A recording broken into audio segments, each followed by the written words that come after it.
Cuando ustedes piensan en los apóstoles modernos, ¿qué imágenes, qué escenas se les viene a la mente? Cuando ustedes piensan en los autonombrados apóstoles, ¿dónde los ven? ¿Dónde se los imaginan? Yo los puedo ver en grandes escenarios, con una logística bien dirigida, con todos los recursos necesarios para que todo salga bien, y con un mensaje bastante motivador para que la gente se sienta muy animada y diga, hoy sí Dios me habló. Y no solamente están rodeados de un gran espectáculo, sino que también están rodeados de grandes riquezas.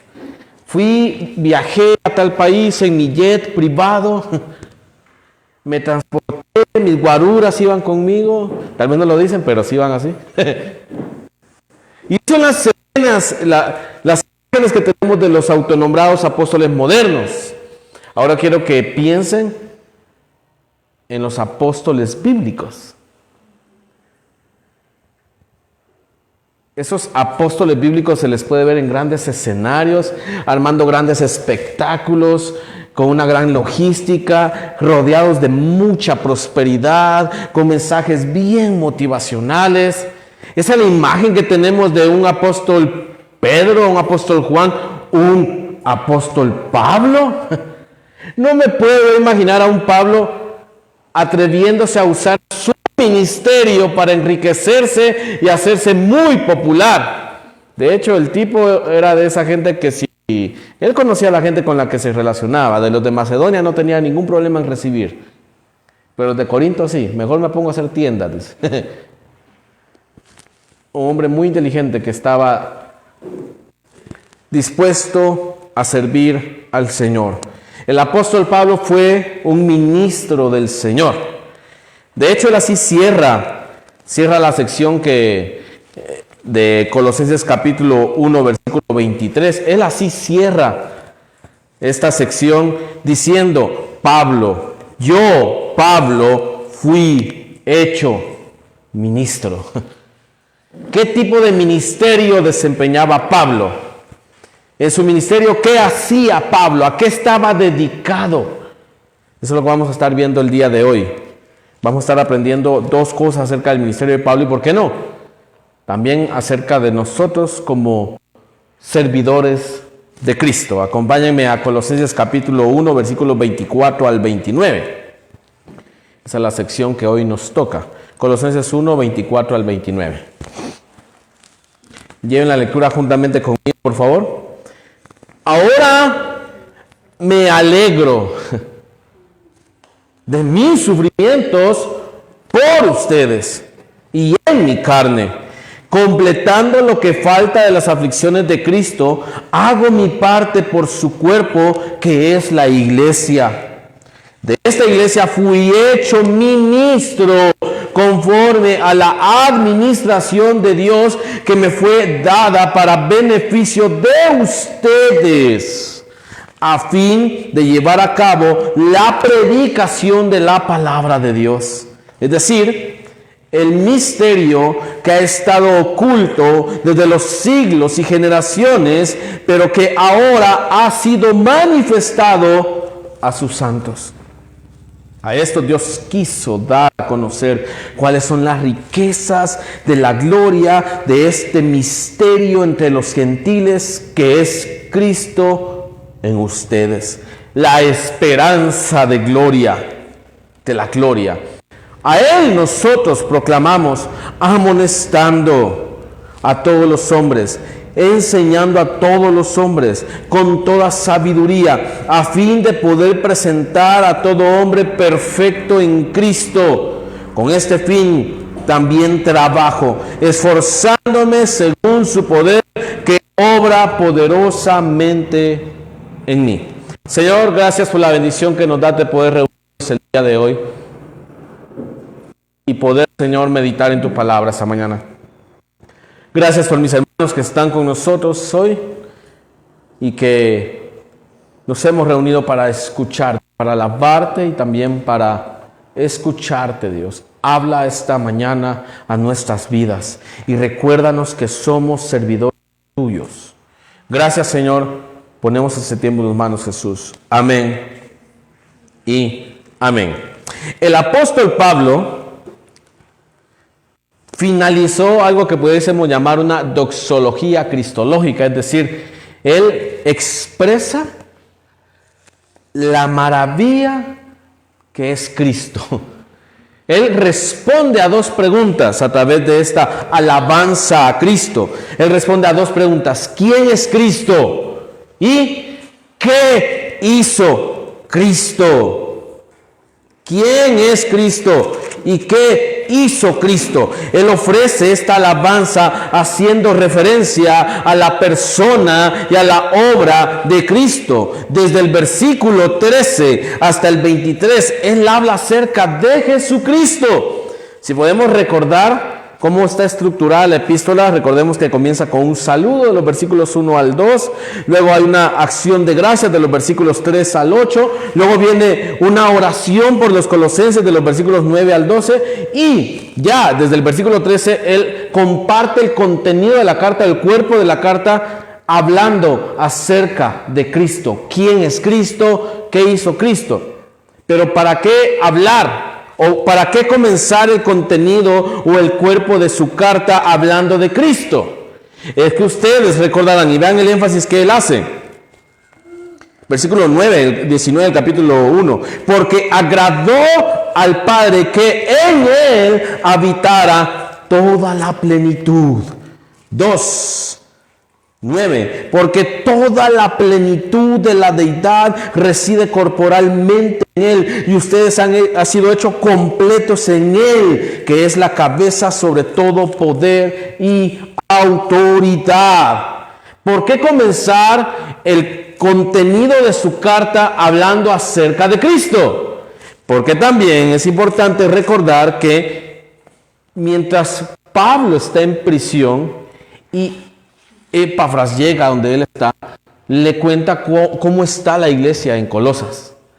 Y obviamente algo que preocupa a Epafras y que preocupa a Pablo son todas esas corrientes heregéticas, falsas enseñanzas que se están levantando dentro de la iglesia, que ataca la divinidad de Cristo, que ataca la esencia del Evangelio. La esencia del Evangelio es Cristo.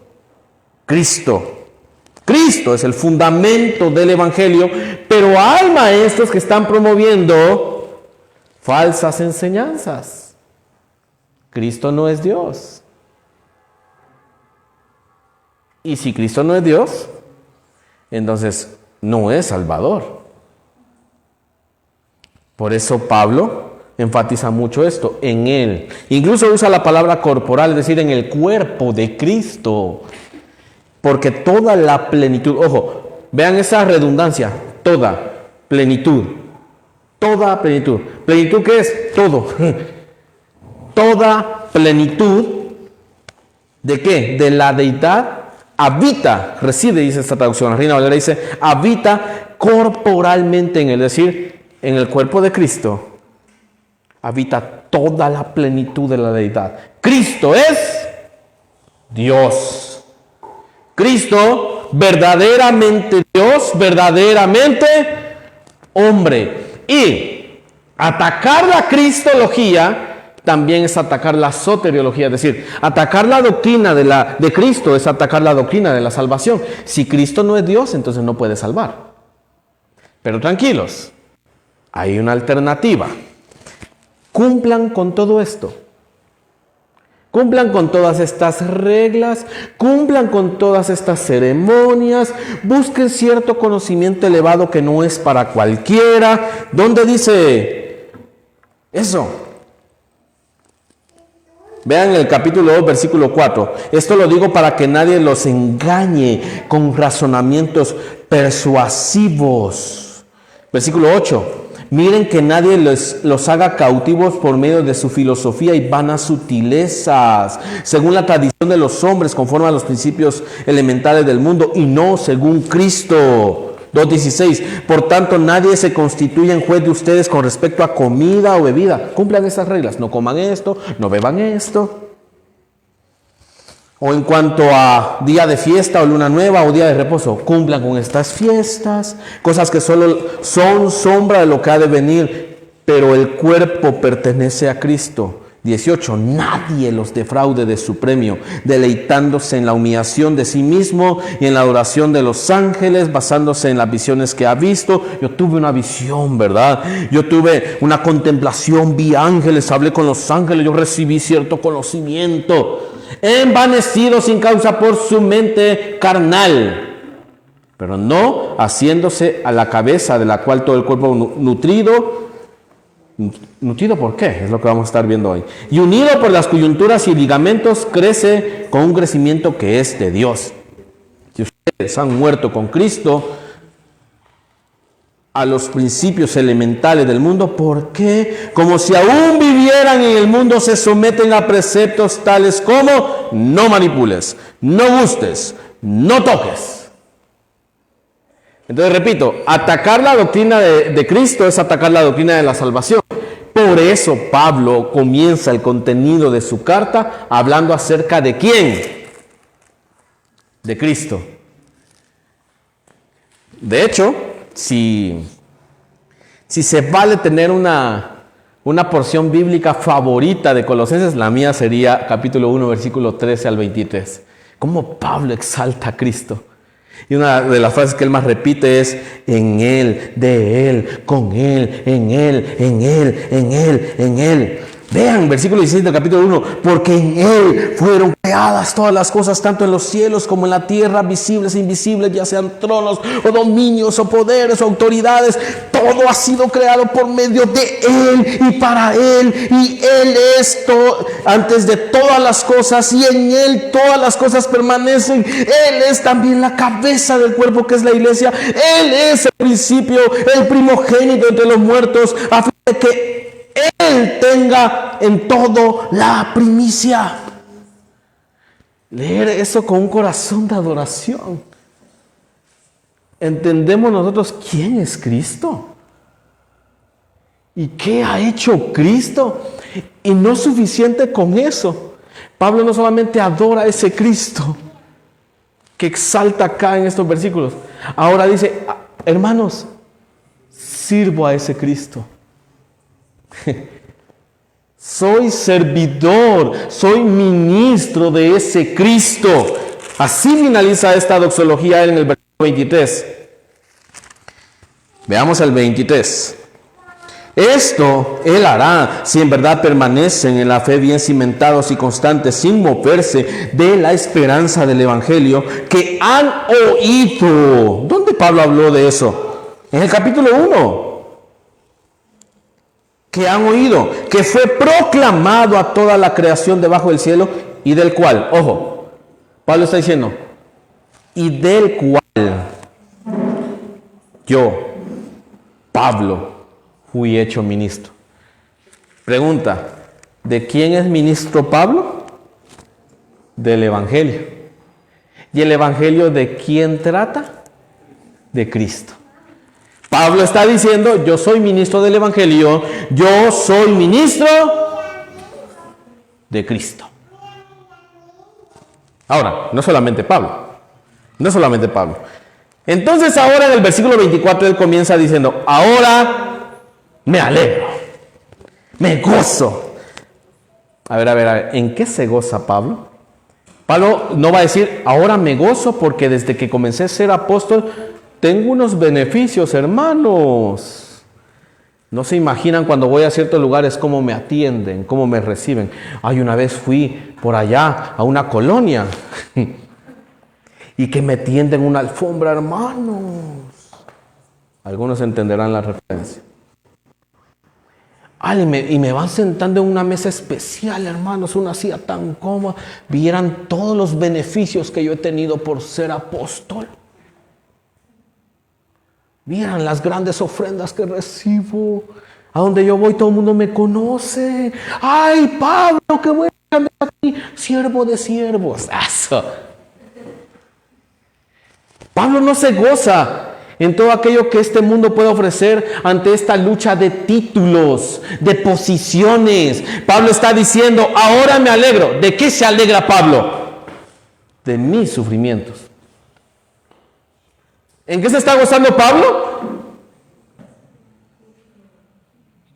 ¿Se está gozando porque está sufriendo? ¿Está loco Pablo? ¿Este Pablo es un masoquista o qué? Es que el énfasis de Pablo no está en lo que él sufre, sino por quién sufre. ¿Por quién sufre? ¿Y por quiénes sufre? Yo recuerdo cuando comencé mi vida cristiana, mi pastor, graduado del CETECA, lo invitaron a dar una charla una vez. En esos tiempos allá se hacían cierta especie de convención de jóvenes. Hace años. Ya él lo invitaron, él era graduado del CETECA y estaba trabajando en zona 18. Entonces a él le dijeron, necesitamos que venga a darnos un tema sobre pandillas, ¿verdad? Pero él nunca tuvo un trasfondo de pandillas, pero dijo, yo quiero ir. ¿Qué hago? Necesito ayuda. Adivinen a quién buscó. Harold, venga, me dijo. ¿Qué onda? Así. Y me explicó qué tenía que hacer.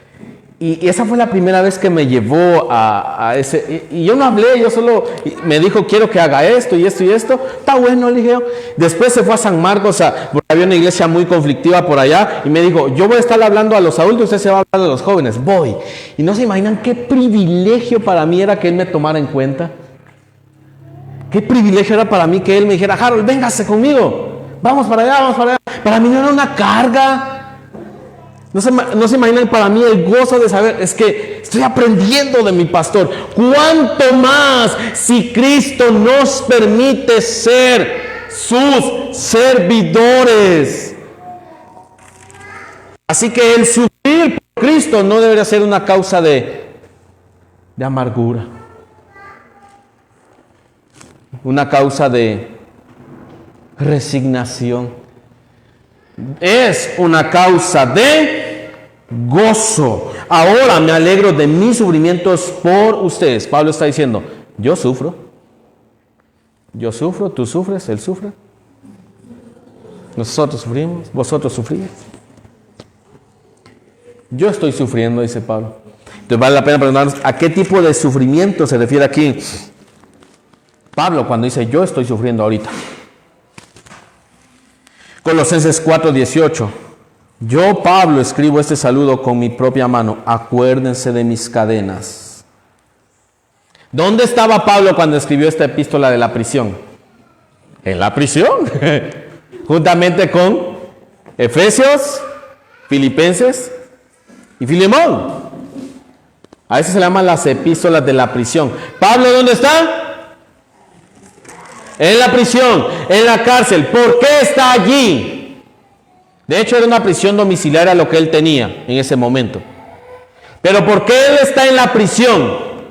Por la causa del Evangelio. Segunda de Corintios, capítulo 11.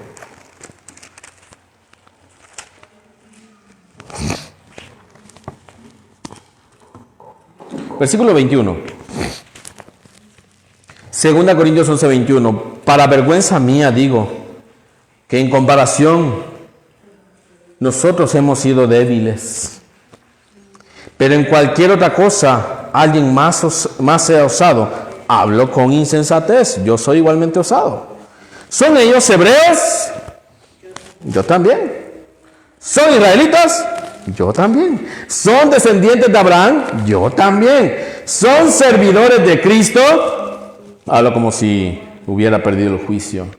Yo más. En muchos más trabajos. En muchas más cárceles.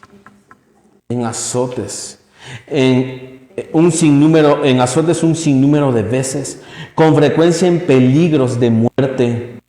5 veces he recibido de los judíos 39 azotes. 3 veces he sido golpeado con varas. 1 vez fui apedreado. 3 veces naufragué. Y he pasado una noche y un día en lo profundo. con frecuencia en viajes, en peligros de ríos, peligros de salteadores, peligros de mis compatriotas, peligros de gentiles, peligros en la ciudad, peligros en el desierto, peligros en el mar, peligros entre falsos hermanos, en trabajos y fatigas, en muchas noches de desvelo, en hambre y sed, con frecuencia sin comida, en frío y desnudez. Además de tales cosas externas, está sobre mí la presión cotidiana de la preocupación por todas las iglesias. ¿Quién es débil sin que yo sea débil? ¿A quién se le hace pecar sin que yo no me preocupe intensamente? Si tengo que gloriarme, me gloriaré en cuanto a mi debilidad. Pablo está diciendo, las marcas de un verdadero apóstol, las marcas de un verdadero discípulo, es el sufrimiento. Nada que ver con los siervos de estos tiempos, ¿verdad? De hecho, no es algo que Pablo experimentó muchos años después. Bien, hermano, que yo en mi ministerio apostólico tuve 20 años de pura prosperidad y hasta despuesito ya empezaron las dificultades. Pues no son muchas. Vamos adelante en el nombre del Señor. Sigamos adelante. Hasta canta, ¿no? El Señor, desde el momento en que lo llama, le dice a Ananías, ve a donde está allá, te voy a enviar con este hombre, se llama Saulo, ve y oras por él, porque yo lo tengo que mostrar cuánto tiene que padecer por mí. Desde el principio, Cristo le está diciendo a Pablo, Pablo, te llamé para que sufras. Pablo, te llamé para que sufras, pero por mi causa. Por mi causa. En pocas palabras está diciendo Pablo, yo sufro, hermanos. Pero no es una voz de, ay, hermanos, ¿cómo sufro? Hermanos, yo sufro por Cristo. Ahora me alegro, dice el versículo 24, de mis sufrimientos por ustedes y en mi carne completando lo que falta de las aflicciones de Cristo. Entonces podemos definir el ministerio de Pablo como un ministerio sufriente. ¿Cómo definimos el ministerio del apóstol Pablo? Un ministerio sufriente. Ahora, este ministerio sufriente tiene dos propósitos. Este ministerio sufriente tiene dos propósitos. El primer propósito que quiero compartir con ustedes es que tenemos un ministerio sufriente para la proclamación del Evangelio. Tenemos un ministerio sufriente para la proclamación del Evangelio. Ahora me alegro de mis sufrimientos por ustedes. O sea, no estoy sufriendo por mi pecado, no estoy sufriendo porque esté en un mundo caído, que son causas, queremos aclarar, ¿verdad? Como hablamos hoy en la mañana. Él está diciendo, estoy sufriendo por ustedes. Y lo está experimentando en su carne, en su cuerpo. Ahora, esto que viene, a algunos les ha causado cierto conflicto, completando lo que falta de las aflicciones de Cristo. Es como que Pablo está diciendo, las aflicciones de Cristo todavía no están completas. Hay que tener cuidado cómo uno lee esto y entiende esto, porque entonces uno puede decir que todavía le falta a Cristo sufrir para nuestra redención. Pero no, eso no es bíblico. O también decir, sí, Cristo sufrió, pero también yo tengo que sufrir y mi sufrimiento es meritorio también. Es decir, lo que yo sufro tiene mucho peso en mi salvación. Cristo ganó a través de su sufrimiento ganó mi salvación y yo también colaboro. Pablo no está diciendo eso. La idea de eso es como que Pablo dice, yo también estoy en la fila de aquellos que el Señor ha puesto para que les sirvan, y servirle a Él muchas veces es sufrir. Pero ¿por qué sufre Pablo? Pablo está sufriendo no como un vicario, el único vicario es Cristo, es decir, Pablo no está sufriendo como un salvador. Pablo está sufriendo como un representante de Cristo. Pablo está sufriendo identificándose con el sufrimiento de Cristo. Pablo está sufriendo, pero no está sufriendo sin Cristo. Las aflicciones de Cristo. Cuando Pablo sufre, Cristo sufre. Él se está identificando con Cristo. Está hablando de su identificación con Cristo, de su representación de Cristo. A mí me dio el Señor una parte, eso es lo que yo hago. Y vamos a ver una progresión porque una cosa lleva a otra, otra lleva a otra, otra lleva a otra. Él dice, yo tengo un ministerio, yo soy ministro. Es lo que dice el versículo 25. De esta iglesia fui hecho ministro. ¿Cuál iglesia? Cuando él dice, por ustedes, hago mi parte por su cuerpo, que es la iglesia. Ustedes, cuerpo, iglesia. Ustedes, cuerpo, iglesia. 25. De esta iglesia fui hecho ministro. O sea, Pablo está al servicio de la iglesia de Cristo. Y Pablo, al servir a la iglesia, está sirviendo ¿a quién? A Cristo. Pero otra vez es un ministerio sufriente. Hermanos, el ministerio es desgastante. Somos como esa Biblia viejita de tanto que la han leído, ¿verdad? Si su Biblia tiene 5 años y está como nuevita, preocúpense. ¿Que no la han leído? No la han leído. Pero somos como esas Biblias que ha sido leída y estudiada, leída y eso está llena está subrayada, tiene apuntes de todo, ¿verdad? Ahí está. Así somos, nos vamos desgastando. El ministerio es cansado. El ministerio es agotador, el ministerio es desgastante, es cansado, el ministerio es sufrido. Si ustedes cada domingo vienen a servirse del pueblo de Dios y se les ha olvidado servir al pueblo de Dios, tan tranquilo, ¿verdad? Porque hay gente que así tiene a la iglesia. Pago, consumo. Y cuando me exigen, no puedo. Es muy cansado. No, usted me está pidiendo mucho. Pero es que el ministerio es eso. Si actualmente ustedes vienen a servirse del pueblo de Dios, pero no sirven al pueblo de Dios, la cosa no anda bien. Así que yo les animo a que se involucren en servir al Señor. Por el amor de Dios, hermanos. Sirvan a Cristo. Ahora, permítame ser arrogante, porque yo también fui apedreado acá. Cuando yo estaba meditando, pues yo no tengo problema. Yo considero que estoy sirviendo al pueblo de Dios. Pero el Señor me llevó a la primera parte. Ahora me alegro. Quizá no me he rehusado a servir, pero la pregunta es, ¿estoy sirviendo con gozo? Porque cuando la amargura llega a nuestro corazón, es mejor no servir, hermanos. Entonces son dos cosas, sufro con gozo. Sufro con gozo. ¿Para qué? ¿Por qué? O sea, este sufrimiento no es en vano. Como dijo Elizabeth Elliot, sufrir no es en vano. Aparte de que el sufrimiento el Señor lo usa para conformarnos a Cristo, hermanos, el sufrimiento Dios lo usa para la proclamación de su evangelio. De esta iglesia, versículo 25, fui hecho ministro conforme a la administración.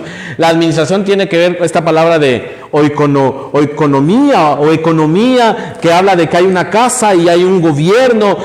Pablo está diciendo, el dueño de la casa es Él y yo soy mayordomo de la casa. O sea, yo aquí no soy el dueño, yo soy un servidor de Dios. Y Él en su misericordia me ha permitido servirle en su casa. Pablo está tomando la figura acá de una casa donde Dios es el dueño y Él es el mayordomo. Y Dios le dice, quiero que hagas algo en mi casa. Quiero que hagas algo en mi casa. La administración de Dios que me fue dada para beneficio de ustedes. Y aquí habla del por qué Dios lo hizo servidor de su casa. A fin de llevar a cabo, ¿qué cosa? ¿Qué cosa? La predicación de la palabra de Dios. Es como que Dios le esté diciendo a Pablo, quiero que me estés nutriendo a mi casa. Quiero que usemos la palabra que Pablo usa aquí, plenitud, que viene de pleró. Quiero que los estés llenando constantemente de mi palabra. Anuncia el evangelio, anuncia el evangelio, anuncia el evangelio. Ahora él va a hablar más sobre esa palabra. Él define acá la palabra de Dios como un misterio, es decir, el misterio. ¿Qué es un misterio? Algo que está oculto, algo secreto, que ha estado oculto desde los siglos y generaciones, pero que ahora ha sido manifestado a sus santos. ¿Quiénes son sus santos? Primero, ¿quiénes son sus santos? Todos los creyentes. ¿Por qué son santos? Porque hicieron algo. Ellos son santos no por algo que hayan hecho. Ellos fueron apartados y consagrados a Dios por la obra de Cristo. Esto nos ayuda porque este misterio no es exclusivo para cierta élite de iluminados. Este conocimiento no es exclusivo para cierta élite de iniciados e iluminados. Para que alcances el conocimiento de este misterio tienes que hacer esto y esto y esto y esto y esto. Para que alcances el conocimiento de este misterio tienes que alcanzar cierto grado de sabiduría, porque no es para cualquiera. Este misterio es para ¿quiénes?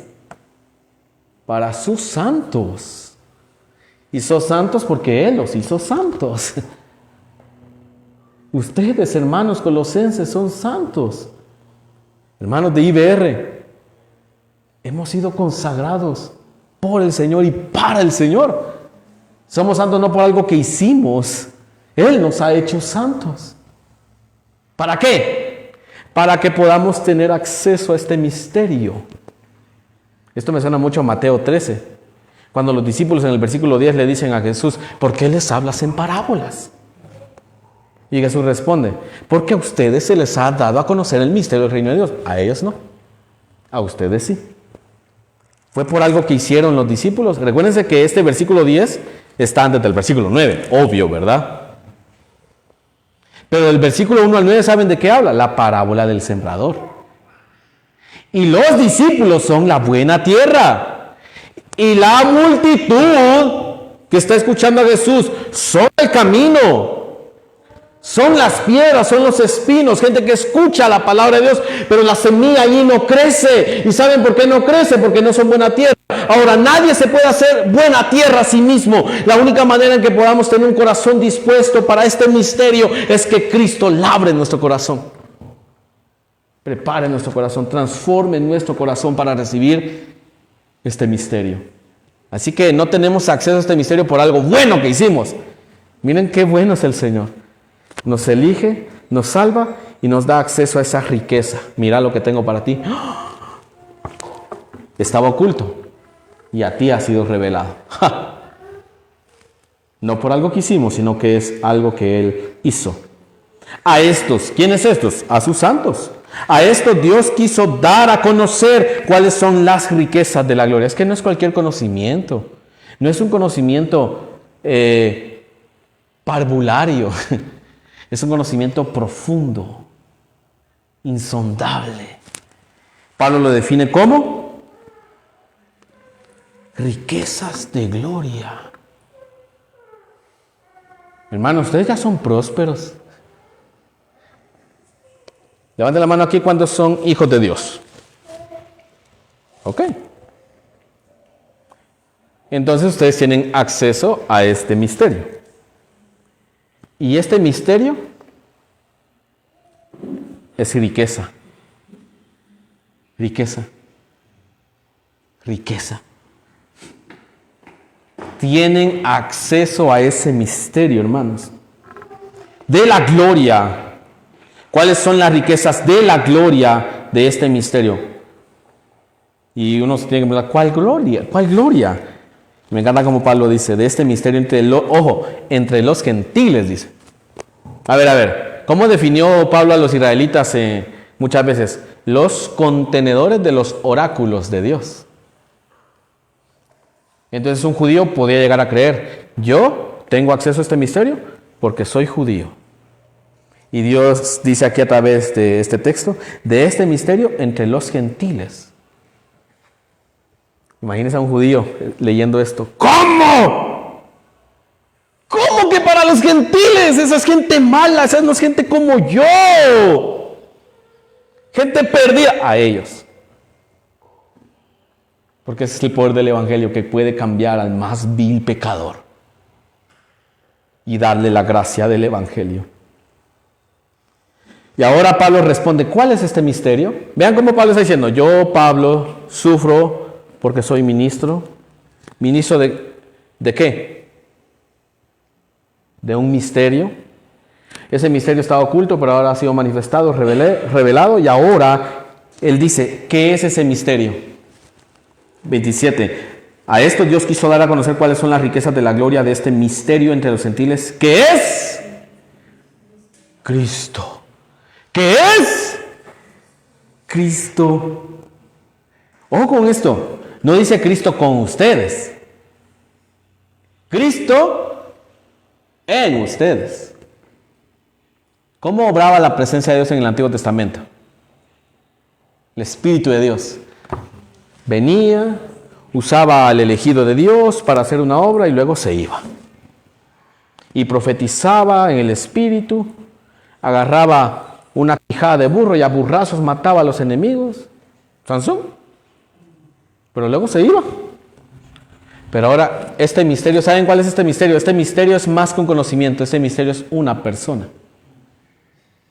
Y esa persona está en ustedes.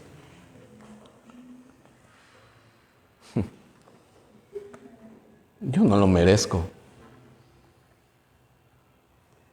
Yo no merezco que Él esté en mí, pero está en mí.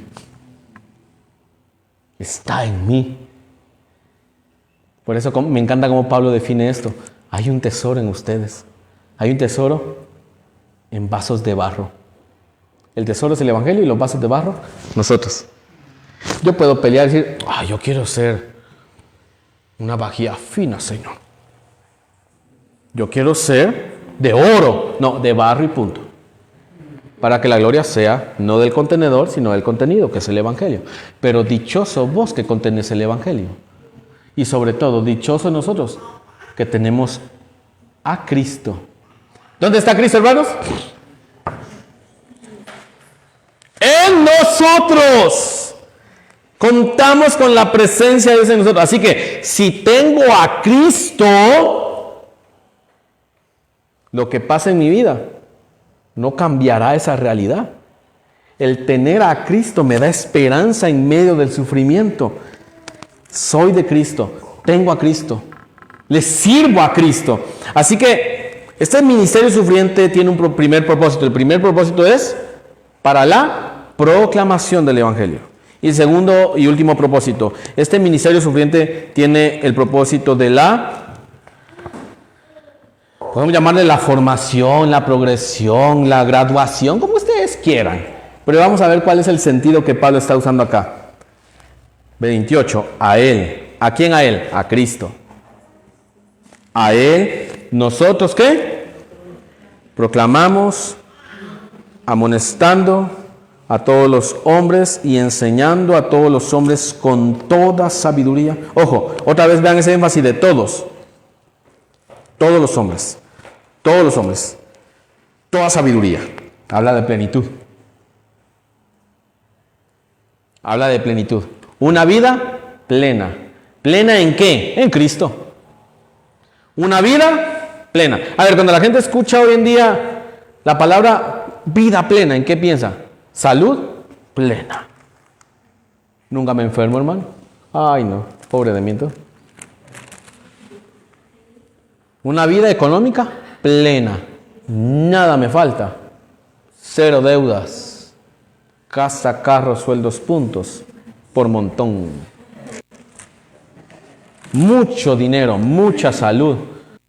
Mire la esposa que me ando echando, mire usted. Bien tuneada porque hay pisto. Sí. ¿Sí o no? Me preocupan esas predicadoras que andan ahí así bien tuneadas desde el altar. Ay, Dios mío. Pleno, soy pleno. ¿Pero por qué es pleno? Porque tiene. ¿A quién? A Cristo. No, tengo dinero. Esa no es vida plena. Mi salmo favorito se ha convertido, es el Salmo 73. Asaf dice, todos ellos miren todo lo que tienen y yo no lo tengo. Y él concluye diciendo, ¿a quién tengo yo en los cielos sino a ti? Te tengo a ti. Tengo a Cristo. Lo demás es añadidura. Así que tenemos una vida plena.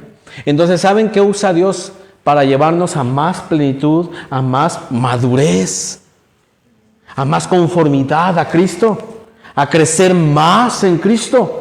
¿Saben qué usa Él? a Él nosotros, dice el versículo 28, a Él nosotros proclamamos. Proclamamos, amonestando y enseñando. Algunos dicen que esto es una redundancia, solo para que quede claro.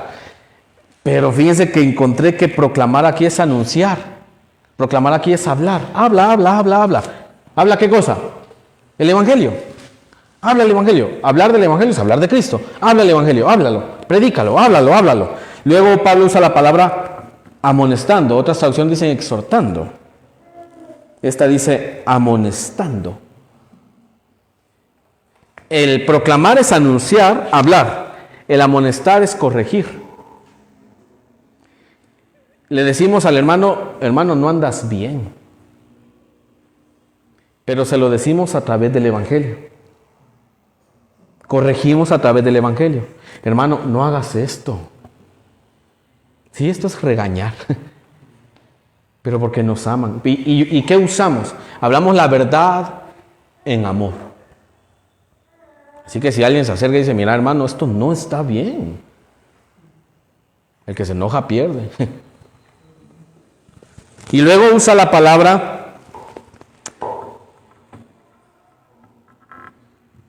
enseñando. Eso tiene que ver con instrucción. La idea es que lo hablo, corrijo al hermano con la palabra, corrección, amonestación, y le digo también, hermano, amonestar es, hermano, eso no está bien. Instrucción es, este es el camino, mira. Te estoy instruyendo, este es el camino que debes de tomar, mira. Te estoy enseñando. No solamente qué camino debe caminar, sino muchas veces nos toca enseñarles cómo caminar. Camina así, hermano. Camina en este camino y camina así en este camino. Esto no, hermano. Te amonesto que no. Esto sí. Estoy instruyendo. ¿A través de qué? De la palabra de Dios. Así que Pablo está sufriendo para que esta gente sea formada en el Evangelio. Porque este mismo Evangelio que me salvó, me sustenta. Yo lo necesito. Lo sigo necesitando. Porque se me olvida que soy pecador. A veces llego a creer que soy yo el que se está salvando a sí mismo, ¿no? Ya Cristo me salvó y todo lo que hago para Él no es para que Él me salve, no es para que Él me ame. Ya me salvó, ya me ama el Padre en Cristo. Todo lo que yo hago para Él lo hago por gratitud, porque qué bendición servirle a Cristo. Porque hay un propósito a fin de poder presentar a todo hombre perfecto en Cristo. Completo, pleno, maduro. Hablamos de eso hoy en la mañana. Santificación, glorificación. ¿A través de qué nos santifica el Señor? A través de la palabra. Jesús lo dijo, santifícalos en tu verdad. ¿Y cuál es la verdad? La palabra de Dios. Y cierra entonces Pablo diciendo, ¿cómo hace él este trabajo de proclamar el Evangelio y de progresar a la gente en el Evangelio? ¿Cómo hace él ese trabajo? Versículo 29. Con este fin, también trabajo. Aquí la idea es, trabajo esforzándome es arduo trabajo. Pablo no está haciendo chapuces. Pablo no está sirviendo esporádicamente cuando le dicen, hermano, y si nos ayudas, está bueno pues. Pablo no se está haciendo el rogar, hermanos, apoyemos la academia deportiva.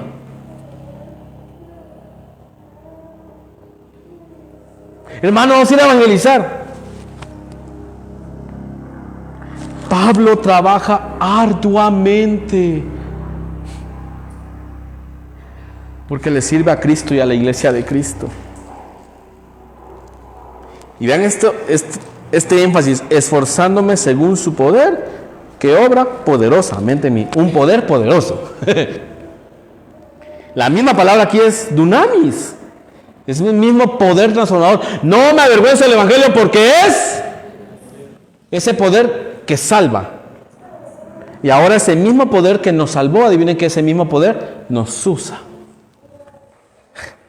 Así que ustedes no están sirviendo al Señor en sus fuerzas, hermanos. Estamos sirviendo al Señor en las fuerzas de Él. Y sus fuerzas son inagotables. ¿Por qué a veces no siento, hermano, el poder de Dios? Porque no está sirviendo. Yo quiero sentir el poder. Humillate y serví a Cristo, ¿no? ¿Se recuerdan lo que les dijo el Señor? ¿Y recibirán qué? Y recibirán poder. ¿Cuándo? Cuando venga el Espíritu. ¿Para qué? Para que me sean testigos. ¿Por qué no experimento últimamente el poder de Dios? ¿Está siendo testigo de Cristo? Toda potestad me es dada, dijo Cristo. Por eso, como Él tiene todo poder, vayan a los discípulos. ¿Por qué últimamente no experimento el poder de Dios? Estás haciendo discípulos. No, ok. Pablo es ministro. La palabra aquí ministro es diáconos. Y no se refiere a un título de eclesiología local, ¿verdad? Él es un diácono en una iglesia local. Está diciendo, yo soy servidor de Cristo. Yo soy mayordomo de Cristo. Y les sirvo para que ustedes estén bien, hermanos. Si yo no estoy bien, eso no importa, dice Pablo. Pero quiero que ustedes estén bien. Incluso él en Romanos le duele ver que sus hermanos están rechazando a Cristo, porque él es judío, hebreo de hebreos. Quisiera yo ser entregado a maldición, dice Pablo, para que ellos sean salvos. ¡Qué corazón el del hombre! Así que yo quiero animarles a que se respondan esas preguntas bien sencillas. ¿Están sirviendo a Cristo, hermanos? Y si no, ¿qué excusas han estado dando para no servirle? Porque de esas abundan. Mi trabajo, mi trabajo. Mi familia, mi esposo. Mis hijos, hermano, mis estudios. Mi salud. Y siempre hay excusas para no servir al Señor. Oh, hermanos, si entendiéramos la bendición de ser ministros de Cristo, nadie se rehusaría a servirle a Él. Pablo entregó su vida por Cristo. ¿Y ustedes qué están entregando por Cristo, hermanos? Ahora me atrevo a decir que estoy haciendo muy poco para Él. Sí estoy haciendo, pero creo que necesito hacer más. No estoy hablando de activismo, quiero aclarar. Pero a veces busco mi propia comodidad. Si esto me conviene, lo hago. Si no, no. Si es en mis horarios donde yo no descanso, entonces sí. No se imaginan las llamadas a medianoche de la gente. Y uno puede decir, estoy durmiendo, la gente no respeta. Y a veces se nos enseña. Hay gente que dice, tienes que poner límites, nos dicen, ¿verdad? Pon límites en tu ministerio, si no la gente no te va a dejar de fastidiar. Servir a la iglesia es un fastidio. Por eso apaga tu celular. No, hermano, déjenlo encendido.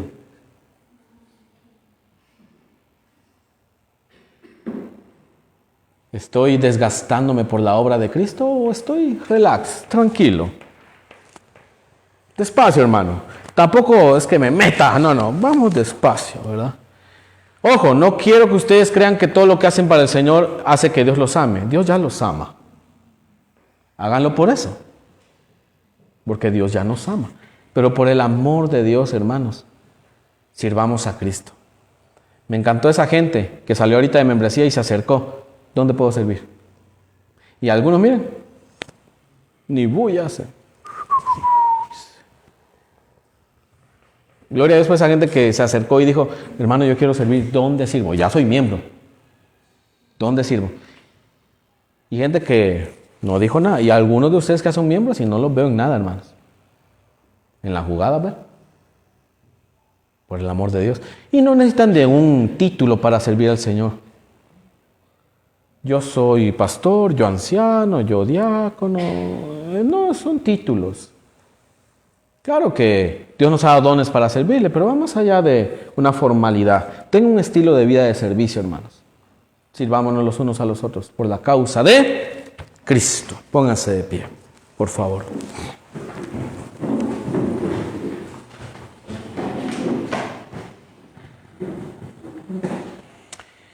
Señor, gracias.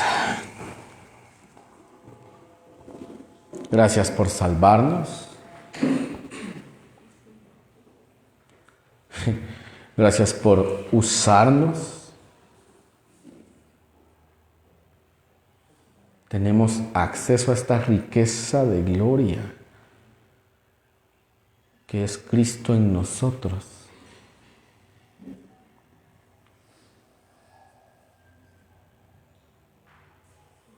Ese misterio maravilloso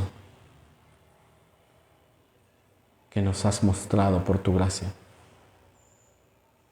De nuevo, gracias por salvarnos. Y Señor, yo sé que tú nos quieres usar, usa a tus hijos.